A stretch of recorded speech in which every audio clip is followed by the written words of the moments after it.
Hello friends, welcome to my YouTube channel anaesthesia talks for all. दोस्तों, वैसे तो बहुत सारे रोज़ ऑपरेशन होते हैं और बहुत सारी सर्जिकल प्रॉब्लम्स होती हैं, लेकिन जो सबसे कॉमन प्रॉब्लम जो देखने को आई है वो है गॉल ब्लैडर स्टोन्स।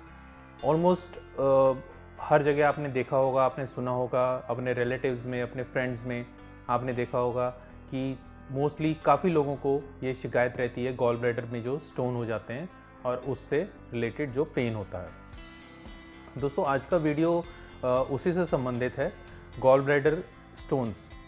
जो गॉल ब्लैडर स्टोन्स होते हैं, अगर उससे जो दिक्कत होती है तो उसकी क्या ट्रीटमेंट है, उससे क्या ऑपरेशन होता है, किस तरीके का ऑपरेशन होता है, हम उसमें क्या क्या प्रॉब्लम्स फेस कर सकते हैं, या उसमें कोई दिक्कत होती है या नहीं होती है, उसमें एनेस्थीसिया पार्ट कैसे दिया जाता है।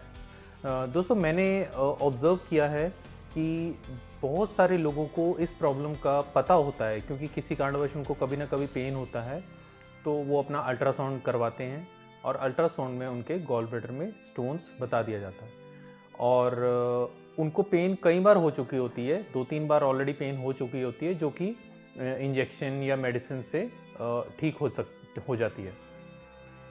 डॉक्टर साहब उनको एडवाइस करते हैं कि आप इसकी जो गॉल ब्लैडर की सर्जरी करवा लीजिए, लेकिन बहुत सारे लोगों में इसका बहुत ज़्यादा डर है कि हमने ये गॉल ब्लैडर की सर्जरी नहीं करवानी है, इससे हमें कोई प्रॉब्लम हो जाएगी या ऐसा दिक्कत हो जाएगी, या कईयों को एनेस्थीसिया का डर रहता है कि एनेस्थीसिया में हम कैसे होएगा, हमें पेन होएगा ऑपरेशन में।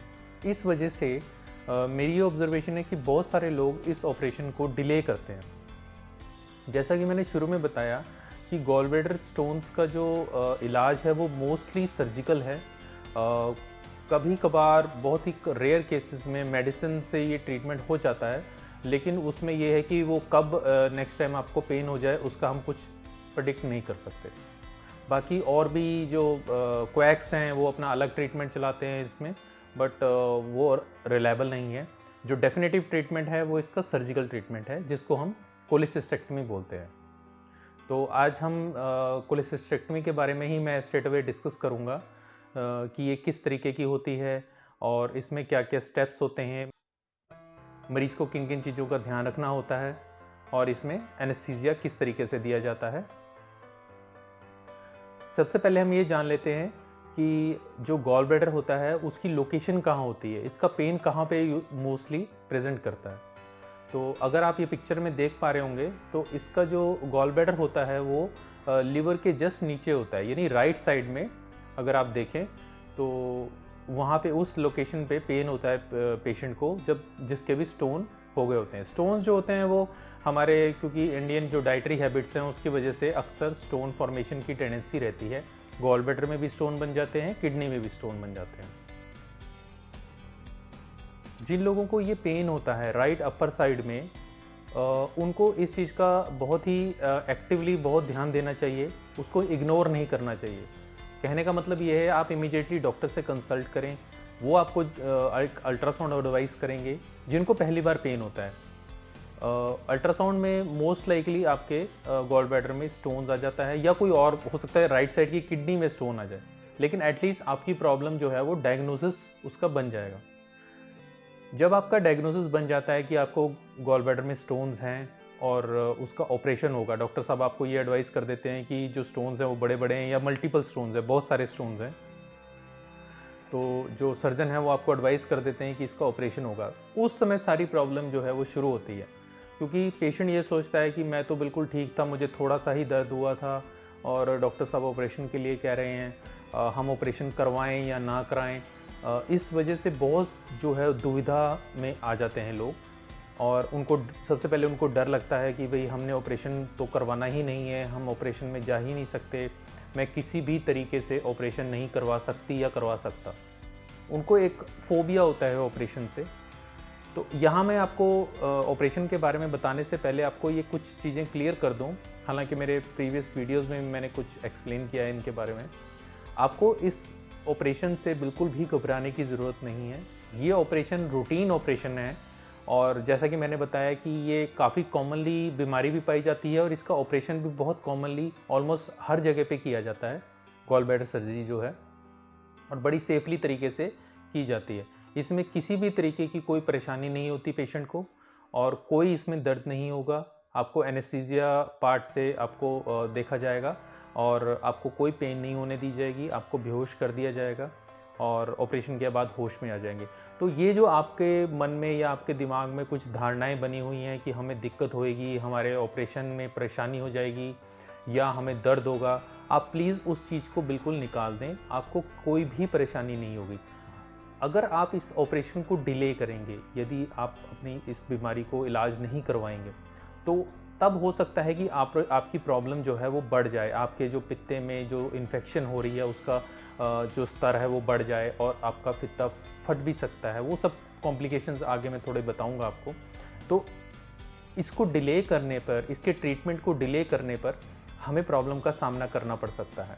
तो इसलिए आपको इसको बिल्कुल भी डिले नहीं करना है और एज एन एनेस्थेटिस्ट मैं आपको अश्योर करता हूँ आपको इसमें कोई प्रॉब्लम नहीं आएगी और आपकी सर्जरी बिल्कुल स्मूथ वे में हो जाएगी। तो आइए अब आते हैं हमारे जो इसका सर्जिकल मैनेजमेंट है। इसमें दो तरीके की सर्जरीज इन्वॉल्व हैं। एक है ओपन कोलेसिस्टेक्टमी और एक है लैब कोलेसिस्टेक्टमी। ओपन कोलेसिस्टेक्टमी में जैसा कि नाम बता रहे हैं कि वो एक चीरा दिया जाता है इसी जगह पर जहाँ पे राइट साइड में आपको मैंने पेन का बताया, उसी जगह पे एक चीरा दिया जाता है। यूजली 4 to 5 सेंटीमीटर का वो इंसिजन होता है और उसको ओपन करके हम गॉल ब्लैडर को निकाल देते हैं। नेक्स्ट जो है वो लैब कोलेसिस्टेक्टमी है। आप पिक्चर में भी देख पा रहे होंगे, दोनों सर्जरी का मैंने फ़ोटो डाली हुई है। जो ओपन है उसका चीरा दिया होता है और जो लैब होता है उसमें हम दूरबीन से इसका ऑपरेशन किया जाता है। मोस्टली जगह पे अब लेप्रोस्कोपी से ही ऑपरेशन किया जाता है क्योंकि लेप्रोस्कोपिक सर्जरी के इसके बहुत अच्छे रिजल्ट्स हैं। लैब कोलेसिस्टेक्टमी है वो बहुत ही मोस्ट कॉमनली अब आजकल की जा रही है और आजकल सभी जो सर्जन्स हैं, लेप्रोस्कोपिक सर्जन्स हैं, वो इसमें वेल ट्रेंड हैं और कुछ एक जो हैं वो अभी भी ओपन करते हैं, लेकिन मोस्टली जो हैं वो लेप्रोस्कोपिक ही सर्जरी करते हैं और उसके अपने एडवांटेजेस भी हैं लेप्रोस्कोपिक कोलेसिस्टेक्टमी के। जब आपका ये डिसाइड हो जाएगा कि आपकी सर्जरी होनी है और आप भी एक मन बना लेते हैं कि हाँ मैंने सर्जरी करवानी है, तब आपका जो सर्जन है वो आपका एक प्री एनेस्थीसिया चेकअप करवाते हैं, पीएसी जिसे बोलते हैं, जिसमें जो एनेस्थेटिस्ट डॉक्टर होते हैं वो आपका पूरा थॉरो चेकअप करते हैं। आपकी जो पहले कोई प्रॉब्लम्स तो नहीं है या कोई और मेडिकल प्रॉब्लम्स तो नहीं है, शुगर, ब्लड प्रेशर वगैरह या अस्थमा की कोई प्रॉब्लम तो नहीं है।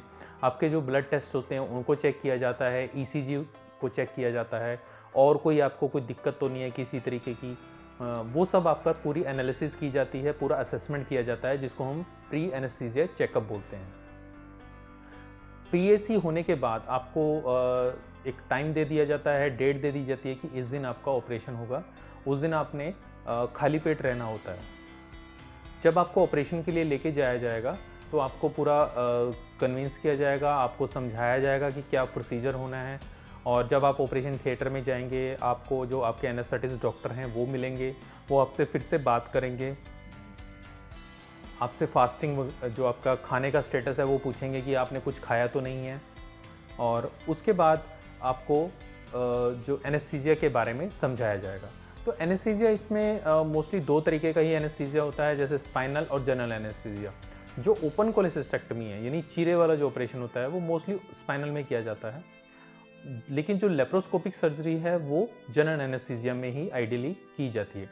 कुछ एक सेंटर में इसको स्पाइनल में भी करते हैं, लेकिन जो मोस्ट कॉमनली जो किया जाता है वो जनरल एनेस्थीसिया में किया जाता है। जनरल एनेस्थीसिया के लिए उसमें एक आपको जो माउथ में जब आपको बेहोश किया जाता है उसके बाद माउथ में एक सांस की जो ट्यूब है वो डाली जाती है, जैसा कि आप पिक्चर में देख पा रहे हैं, और उसके साथ जो एक मशीन होता है, हमारा एनेस्थीसिया मशीन होती है, उसको हम अटैच कर देते हैं और उसमें से फिर पेशेंट को सांस आता है। क्योंकि पेशेंट खुद बेहोश होता है, वो सांस नहीं ले पाता, तो इसलिए उसको मशीन ही सांस देती है और उसके जो हार्ट की और सारी जो पैरामीटर्स हैं उनको मॉनिटर के थ्रू हम ऑब्जर्व करते हैं। तो इसलिए इसमें किसी भी तरीके का कोई पेशेंट को परेशानी नहीं होती है, क्योंकि पेशेंट बेहोश हो चुका होता है। जो पेशेंट की जो ड्रिप वाली सुई लगी होती है उसी में से ही सारी हम एनेस्थीसिया की जो मेडिसिन हैं वो दे देते हैं। पेशेंट को कोई एक्स्ट्रा इंजेक्शन नहीं लगता, कोई एक्स्ट्रा सुई नहीं लगती और कोई एक्स्ट्रा पेन नहीं होता। उसी में से दवाई दे दी जाती है और पेशेंट बेहोश हो जाता है, और जो बाकी सांस देने का काम है वो मशीन करती है, और बाकी जो मॉनिटर है सारा वो सारा उसके हार्ट का चेकअप, ब्रीदिंग, रेस्पिरेशन, ऑक्सीजन कितनी है, वो सारा मॉनिटर जो है चेकअप करता है। जो मुंह में जो ट्यूब डाली जाती है वो आप ये पिक्चर देख पा रहे होंगे, ये मुंह में इसको एंडोट्रेकियल ट्यूब बोलते हैं, ये लैरिंगोस्कोप की सहायता से डाली जाती है। फिर उसके बाद इसको फिर इंसफ्लेट किया जाता है। इसके बाद ये कुछ पोर्ट्स डाले जाते हैं, 3 पोर्ट या 4 port depending on the surgeon किस तरीके की सर्जरी है, और उसमें फिर ये गॉल ब्लैडर को डिसेक्ट करके उसको निकाल दिया जाता है। और जब ये सर्जरी ख़त्म होती है तो पेशेंट को एनेस्थीसिया से होश में ले आ जाता है, और उसके इंजेक्शन दिए जाते हैं होश में लाने के, और पेशेंट आउट आ जाता है, और पेशेंट होश में होता है, बिल्कुल बात कर सकता है। और उसमें अगर जब पेशेंट देखेगा बाद में तो उसके सिर्फ 3 या 4 जगह पे छोटे छोटे अराउंड 1 सेंटीमीटर के या आधे सेंटीमीटर के छोटे छोटे निशान होते हैं, जिन पे जैसे आप पिक्चर में देख पा रहे हैं जो टेप लगी हुई है, बहुत ही छोटे छोटे मैन्यूट होते हैं इंसिजन के जो स्कार्स होते हैं, और इसमें कोई बहुत बड़ा स्कार नहीं होता। दोस्तों अब हम आते हैं एडवांटेजेस ऑफ लेप्रोस्कोपिक कोलेसिस्टेक्टमी। जैसा कि मैंने बताया इसमें ओपन सर्जरी भी है और लेप्रोस्कोपी भी है, लेकिन लेप्रोस्कोपी के कुछ एक एडवांटेजेस हैं। जैसे एक तो इसमें आपका जो हॉस्पिटल स्टे है वो काफ़ी कम हो जाता है, क्योंकि बहुत ही छोटे छोटे इंसिजन दिए होते हैं, उससे पेशेंट को कोई प्रॉब्लम नहीं होती, चलने फिरने में भी कोई दिक्कत नहीं होती। जो ओपन सर्जरी है उसमें कई बार इंसिजन थोड़ा बड़ा हो जाता है, जिससे पेशेंट को पेन बहुत ज़्यादा होती है। लेप्रोस्कोपी में पेन बहुत ही कम होती है as compare to open surgery. Next है हॉस्पिटल का स्टे जो है वो कम हो जाता है। यूजली हॉस्पिटल का स्टे लेप्रोस्कोपिक कोलेसिस्टेक्टमी में 2 या 3 दिन मैक्सिमम होता है। अगर ओपन करेंगे तो कई बार उसमें थोड़ा 4 से 5 दिन भी रुकना पड़ जाता है। नेक्स्ट चीज़ है इन्फेक्शन की। जो ओपन सर्जरी है उसमें इन्फेक्शन के चांसेस बहुत ज़्यादा होते हैं, क्योंकि जो उसमें बड़ा इंसिजन होता है, इस वजह से उसमें इन्फेक्शन के चांसेस बढ़ जाते हैं। एज़ कम्पेयर टू लेप्रोस्कोपिक जो है उसमें इन्फेक्शन के चांसेस काफ़ी कम होते हैं। लेकिन कई ऐसे सिनेरियोज़ हैं, कुछ एक ऐसी कंडीशंस होती हैं जिनमें हमें सर्जरी को कन्वर्ट करना पड़ता है लेप्रोस्कोपिक से ओपन में भी, या स्ट्रेट अवे ओपन में ही लेना पड़ता है। फॉर एग्जांपल जिनको शुगर की प्रॉब्लम है, या उनका गॉल ब्लैडर बहुत ही ज़्यादा अडहेयर्ड है, बहुत अंदर कई बार चिपका हुआ होता है, जैसे आपको सर्जन भी बताते होंगे, गॉल ब्लैडर गैंग्रीन हो चुका है या चिपका हुआ गॉल ब्लैडर है, अंदर बहुत सारी एडिशंस हैं, जिसकी वजह से लेप्रोस्कोपी के थ्रू सर्जरी पॉसिबल नहीं हो पा रही, तो उसमें फिर स्ट्रेट अवे ओपन कर दिया जाता है, क्योंकि वो फिर हाथ से फील करके उसको गॉल ब्लैडर को निकालते हैं। लेप्रोस्कोपी के द्वारा उस समय करना थोड़ा रिस्की हो जाता है। तो ये कुछ इंडिकेशंस हैं ओपन करने के, लेकिन most of the time laparoscopy द्वारा ये सब चीज़ें भी पॉसिबल हो पाती हैं, जो depending on the expertise of the surgeon, और बहुत सारे लोग इसको लेप्रोस्कोपी द्वारा ही कंप्लीट सर्जरी कर लेते हैं। नेक्स्ट एक और जो लोगों के मन में डाउट होता है कि जो लेप्रोस्कोपी द्वारा जो गॉल ब्लैडर है वो थोड़ा कम निकलता है, पूरा नहीं निकाल पाते हैं, या कुछ छूट जाता है। तो इसमें मैं आपको अश्योर करूं कि ऐसा कुछ नहीं है। पूरा का पूरा गॉल ब्लैडर निकाला जाता है लेप्रोस्कोपी में, उसमें कुछ चीज़ नहीं छोड़ी जाती, और बल्कि जो स्टोन्स वगैरह होते हैं अगर कुछ गिर भी जाएं, वो भी क्योंकि सारे सामने टीवी पे सब कुछ दिखाई दे रहा होता है, तो सारे स्टोन्स भी हम उठा सकते हैं। तो इसमें कोई भी चीज़ छूटती नहीं है बिल्कुल भी। तो ये थे एडवांटेजेस लेप्रोस्कोपी के। अब हम कुछ एक कॉम्प्लिकेशंस के बारे में मैं आपको बताना चाहूँगा। हालांकि जो लेप्रोस्कोपिक सर्जरी है, लेप्रोस्कोपिक कोलेसिस्टेक्टमी जो सर्जरी है, बड़ी ही कॉमन सर्जरी है, जैसा मैंने बताया। इसमें कॉम्प्लिकेशंस बहुत ही रेयर हैं, लेकिन फिर भी कुछ एक कॉम्प्लिकेशंस हैं जो बहुत ही कम होती हैं, लेकिन आपको फिर भी उनके बारे में पता होना चाहिए कि अगर ये कुछ हो जाए तो किस तरीके से उसको मैनेज किया जाता है। ये बहुत कम होती हैं, यूजली तो 99% कोई प्रॉब्लम नहीं आती पेशेंट को। सबसे पहले आते हैं एनेस्थीसिया रिलेटेड कॉम्प्लिकेशंस। देखिए, जैसे मैंने आपको बताया कि लेप्रोस्कोपिक सर्जरी के लिए जनरल एनेस्थीसिया आइडियल एनेस्थीसिया है। जनरल एनेस्थीसिया मतलब पूरा बेहोश करना। तो जैसा कि मैंने आपको बताया था कि भाई इसमें जो सांस की एक पाइप डाली जाती है मुंह में, और उसके थ्रू सांस दिया जाता है। तो कई बार क्या होता है कि पेशेंट को जब होश में लेके आते हैं ड्यू टू कोई ब्लड प्रेशर की वजह से या शुगर की वजह से या कोई और प्रॉब्लम की वजह से कई बार लेटर ऑन पेशेंट को सांस लेने में दिक्कत होती है। वो पूरी तरीके से जब पेशेंट का ऑपरेशन ख़त्म हो जाता है उसके बाद वो अच्छे तरीके से सांस नहीं ले पा रहा होता, तो ऐसे कंडीशन में हमें उसको वेंटिलेटर पे भी रखना पड़ जाता है। बट ये वेरी वेरी रेयर चांस है, ये रूटीनली ऐसे देखने के नहीं मिलता है। बट एक कोई एनेस्थीसिया रिलेटेड कॉम्प्लिकेशन है तो मैं आपको बता रहा हूँ। नेक्स्ट है गैस रिलेटेड, जो ये कार्बन डाइऑक्साइड हम पेट में इंसफलेट करते हैं, इसकी वजह से एक प्रॉब्लम होती है एम्बोलिज्म। जैसा कि आप पिक्चर में देख पा रहे हैं, जो गैस का जो बबल है वो हमारी जो खून की पाइप हैं उनमें आ जाता है, जिसकी वजह से वो लंग्स में भी चला जाता है और उसके बाद भी पेशेंट को सांस लेने में दिक्कत हो जाती है या उसका ब्लड प्रेशर गिर जाता है, उसको एम्बोलिज्म बोलते हैं। ये भी एक प्रॉब्लम देखने को आती है। नेक्स्ट प्रॉब्लम है बाइल डक्ट इंजरी। ये जो जब इसकी सर्जरी की जाती है गॉल ब्लैडर की, तो इसमें एक दो इंपॉर्टेंट स्ट्रक्चर हैं, जैसे आप पिक्चर में भी देख पा रहे हैं। एक तो ये ग्रीन जो स्ट्रक्चर है जो गॉल ब्लैडर आपको दिख रहा है, उसकी एक छोटी सी पाइप होती है जिसको सिस्टिक डक्ट बोलते हैं। बेसिकली हमने इस सिस्टिक डक्ट को ही अलग कर दिया जाता है सिस्टिक डक्ट से और गॉल ब्लैडर निकाल दिया जाता है। लेकिन जो आप ब्लू वाली पाइप देख रहे हैं वो कॉमन बाइल डक्ट होती है जिसको CBD बोलते हैं। कई बार एडिशंस की वजह से जब बहुत ज़्यादा चिपका होता है या लॉन्ग स्टैंडिंग गॉल ब्लैडर होता है, जैसे मैंने शुरू में बताया था, जिनको बहुत टाइम से गॉल ब्लैडर स्टोन की दिक्कत है, उसमें ये सिस्टिक डक्ट और CBD में डिफ्रेंशिएट करना बड़ा मुश्किल हो जाता है और कई बार ऐसा होता है कि जो कॉमन बाइल डक्ट की इंजरी हो जाती है। तो ये भी एक इसकी कॉम्प्लिकेशन है। उसको फिर उस तरीके से मैनेज किया जाता है, इसकी ERCP कर दी जाती है और फिर स्टेंट डाल दिया जाता है।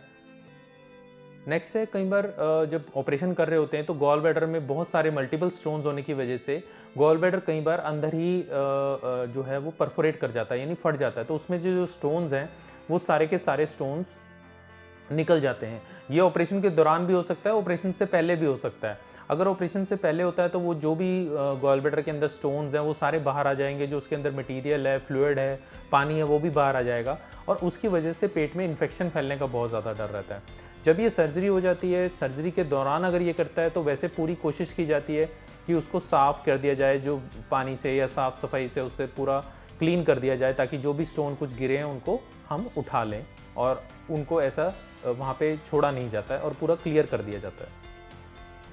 नेक्स्ट है बाउल इंजरी, यानी इंटेस्टाइन इंजरी।